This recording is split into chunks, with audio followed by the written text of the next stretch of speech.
Bon, d'abord, je pense qu'il faut rappeler que l'intérêt pour l'intégration africaine pour le Maroc ne date pas d'aujourd'hui. Elle a commencé, et quelques intervenants l'ont rappelé, au lendemain de l'indépendance avec la conférence de Casablanca, puis bien sûr la conférence de Nairobi et l'OUA.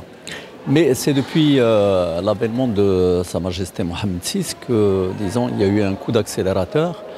Et cela, il faut le rappeler même au moment où, pour des raisons que tout le monde connaît, de l'admission de la race, le Maroc était en dehors. Et la coopération est restée très forte, sauf qu'elle était bilatérale essentiellement entre pays. Évidemment, depuis le retour du Maroc dans sa famille à l'OUA, cette volonté royale, cette passion pour le continent africain, non pas en tant que Maroc et Afrique, mais en tant que pays africain, parce qu'effectivement, beaucoup de gens se trompent sur la terminologie en disant oui, le Maroc et l'Afrique, oui, le Maroc est dans l'Afrique. C'est pas vrai.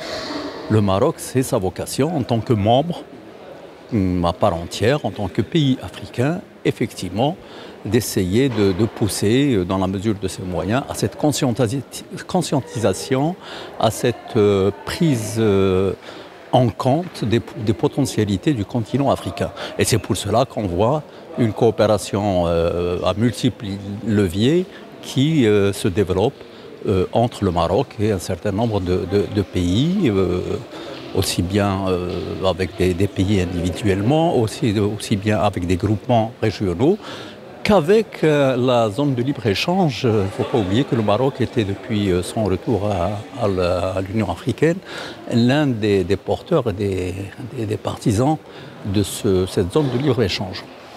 Alors effectivement, il y a beaucoup de choses qui se font. Et ça ne laisse pas indifférent. Nous avons quand même beaucoup de gens qui ne voudraient pas non plus, d'abord, que l'Afrique prenne conscience de ses forces et qu'elle s'autonomise, et qui ne veulent pas que le Maroc, effectivement, puisse jouer un rôle. Et c'est sur cela qu'il faudrait, à mon sens, être très, très vigilant et faire jouer un rôle de pédagogie, même à la société civile. Et c'est pour ça que je félicite ce forum qui rentre dans ce cadre, effectivement, de vulgariser un peu ces aspects, ce travail qui se fait, ces investissements. Alors, je dirais tout simplement que les choses, parce que quand on parle de la présence du Maroc, de ses actions de coopération, on a tendance à parler des grands projets, les banques, l'électricité, les télécoms. Mais il y a une autre coopération qu'on n'a pas eu le temps de développer aujourd'hui, c'est celle qui touche les populations directement. C'est finalement la coopération décentralisée des collectivités locales qui, si elle ne porte pas sur des grands montants, touche un grand nombre de populations. Et c'est également, lors des visites de Sa Majesté le Roi, l'intérêt qu'il porte à tous les projets sociaux, que ce soit dans le domaine de la santé, que ce soit dans le domaine de l'agriculture vivrière. Parce qu'en fait, l'avantage de cette coopération, je dirais moins gourmande en investissement, c'est qu'elle permet aux citoyens africains de s'approprier effectivement les actions que nous faisons tous, Maroc et ces pays. Et c'est un gage de réussite de ces interventions, de cette coopération du Maroc avec évidemment ses pairs africains.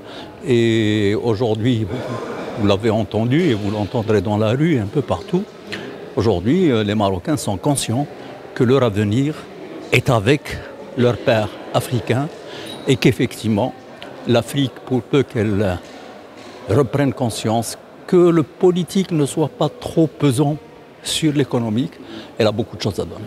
Merci beaucoup. C'est moi.